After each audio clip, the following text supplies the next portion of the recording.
Zay ny amin'iny fatao anatiny taona 440 hatramin'ny ity taona 740 ity dia nahitana fitombony 20 isanjato ny kooperativa eto Madagasikara.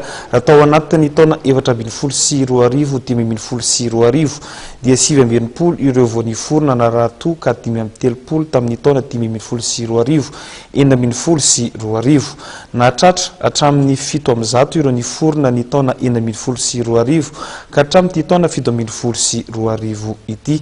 Ny 20 isanjato ny mpikambana amin'ireo kooperativa ireo dia vehivavy avokoa. Jerentsika indray ny sary. Zay koa zany fa ny zavatra tsara fatatsika misy ny kooperativa. Ny kooperativa zany atao anatin'ny 2 taona dia niroborobo ary misy dia 20% izy amin'izao fotoana izao ary tena hitantsika hoe niroborobo misy ny kooperativa zay mbola ministère de l'industrie ihany koa zany miezaka manosika zareo amin'izao fotoana izao.